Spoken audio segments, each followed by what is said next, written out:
हमें इंसान जन्म ही क्यों मिला है और हम इस जन्म को कैसे सफल कर सकते हैं, ये सवाल हर एक इंसान के दिमाग में ज़रूर आता है। वो सोचता है आखिर मैं इंसान क्यों बन गया, जबकि सारी सृष्टि में सबसे परेशान इंसान ही दिखाई देता है। बाकी किसी को कोई मतलब नहीं दुनियादारी से, केवल इंसान ही सब दुनियादारी में उलझा हुआ है, अपने मोह बंधनों में उलझा हुआ है।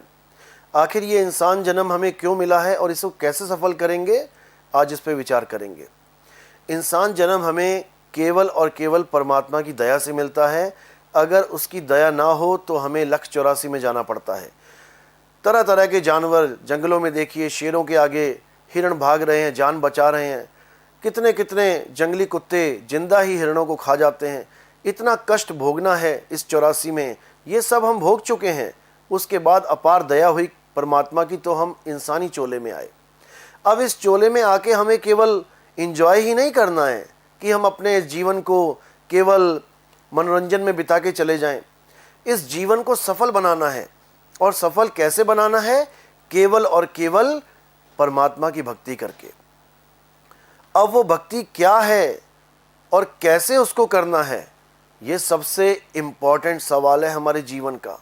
क्योंकि तरह तरह की भक्तियों में लोग उलझे हुए हैं, तरह तरह के मंत्र जापों में उलझे पड़े हैं, तरह तरह के धर्मों में लोग जा चुके हैं, जबकि परमात्मा सबका एक है। कोई धर्म ये नहीं कहता कि परमात्मा दो हैं, सब एक ही है। फिर इतने प्रकार की भक्तियां करके हम कहाँ जाना चाहते हैं? इसलिए हमें केवल और केवल सत्य की भक्ति करनी चाहिए। इस सत्य की भक्ति को करके ही हम परमात्मा को पा सकते हैं। लेकिन सत्य की भक्ति हम तब कर पाएंगे जब हम ये जान पाएंगे कि सत्य है क्या और असत्य क्या है। हम कहीं झूठ के लड़ तो नहीं लग गए हैं, कहीं हम झूठे को ही सच्चा तो नहीं मान बैठे हैं। इस पे हमने विचार करना है। और ये विचार हम तब कर पाते हैं जब हमारे जीवन में कोई गुरु आता है। गुरु ही हमें समझाता है कि सच क्या है और झूठ क्या है, सार क्या है, असार क्या है। कबीर साहब कहते हैं सतगुरु ऐसा चाहिए जैसा सूप सुहाए और सार सार तो गही रहे, थोथा दे उड़ाए। ऐसा गुरु जीवन में आ जाए जो हमें सत्य की भक्ति करवा दे, यानी उस एक परमात्मा की भक्ति करवा दे जो सारे कुल कायनात का एक परमात्मा है, वो दो नहीं है। जिसको साहिब ने बोला भाई रे दो जगदीश कहां से आया, कहो कौन बौराया। हिंदू मुसलमान सिख ईसाई आज झगड़ा करेंगे अगर धर्म के नाम पे, अगर झगड़ा करेंगे एक परमात्मा के नाम पे, तो सच में वो परमात्मा को समझ ही नहीं पाए। वो परमात्मा हम सबका परमात्मा है, वो किसी एक धर्म एक जात का नहीं है।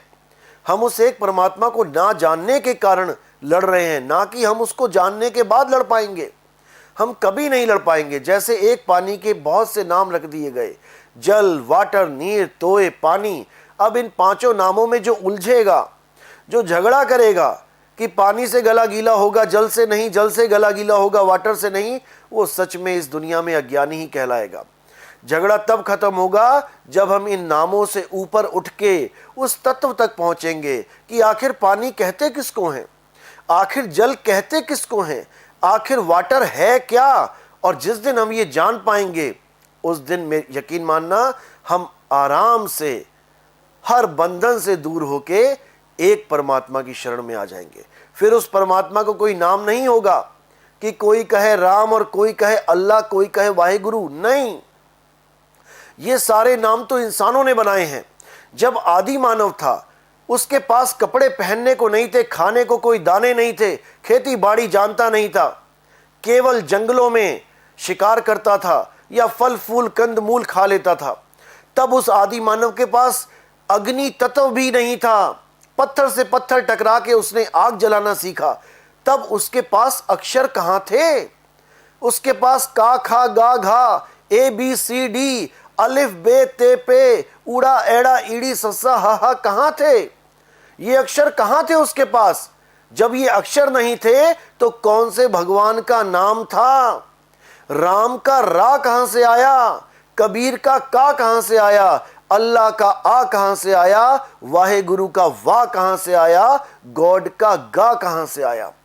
ये सारे अक्षर इंसानी दिमाग ने बनाए हैं बहुत बाद में जाके। आदि मानव जब था तब तो अक्षर थे ही नहीं। वो चित्रों का सहारा लेके अपने संदेशों को दूसरों तक पहुंचाता था। आज भी देखो गुफाओं में कितने चित्र बने पड़े हैं, चित्रों के द्वारा संदेश देता था। धीरे धीरे उन्हीं चित्रों पे उन्हीं अक्षरों का एक नाम लिखना शुरू कर दिया, अक्षरों की उत्पत्ति कर डाली, मुंह से जितने भी अक्षर निकाल पाया उसको लिपिबद्ध कर दिया, हर अक्षर का एक चित्र बना दिया। आज भी हम बच्चों को उन्हीं चित्रों को सिखाने के लिए स्कूलों में भेजते हैं। वो बच्चा वहां सीखता है आ तो वो आ लिखता है, टीचर कहता है का तो का लिखता है, टीचर कहता है ला तो ला लिखता है। वो लिखना सीखता है और उन्हीं अक्षरों के द्वारा आगे चल के भगवानों के नाम बना के उन पे झगड़ा करता है। वो कभी इस बात पे झगड़ा नहीं करता कि पानी को वाटर क्यों कहा, पानी को जल क्यों कहा, पानी को नीर क्यों कहा। वो इस बात पे झगड़ा कभी नहीं करता कि मिठाई का नाम स्वीट और मिठाई का नाम मिष्टी, मिठाई का नाम मीठा क्यों है। उसको मिठाई खाने से मतलब, पानी पीने से मतलब है। लेकिन जब भगवान अल्लाह वाहिगुरु की बात आ जाती है तो ये तत्व को भूल जाता है और अक्षरों में फंस जाता है। और जब तक ये इंसान अक्षरों में फंसा रहेगा ये कभी अपने जन्म को सफल नहीं कर सकता। ये ऐसे ही झगड़ा करता रह जाएगा, ऐसे ही भ्रमित रह जाएगा। तो इसलिए हमें अक्षरों से ऊपर नी अक्षर की साधना करनी चाहिए, जिसके लिए गीता में बताया गया कि हे अर्जुन, इस दुनिया में दो प्रकार के तत्व हैं, एक असत तत्व है और एक सत्य तत्व है। असत तो ये काया जानो, ये शरीर जानो, ये संसार जानो, और सत्य केवल आत्मा है। जब तक हम सत्य को नहीं जान लेते तब तक हम सत्य भक्ति कर ही नहीं सकते। इसलिए सत्य भक्ति करने के लिए हमें ऐसे गुरु की शरण में जाना चाहिए जो आत्मा का ज्ञान रखता है, जो आत्मज्ञानी है, जिसके लिए अध्याय 4 34वें श्लोक में यह बोला गया कि हे अर्जुन, जो ज्ञान मैं तुम्हें बता रहा हूं उस ज्ञान को प्राप्त करने के लिए तुम ऐसे गुरु की शरण में जाओ जिसने आत्मा का ज्ञान प्राप्त कर लिया है, जो सत्य को जान चुका है। जो सत्य को जान चुका है वही तुम्हें सत्य से रूबरू करा सकता है। अन्यथा जितने भी संसार में गुरु हैं वो तुम्हें असत्य से ही जोड़ के रखेंगे। इसलिए हे अर्जुन, हमेशा सत्य को जानो, सत्य की पूजा करो, सत्य की आराधना करो।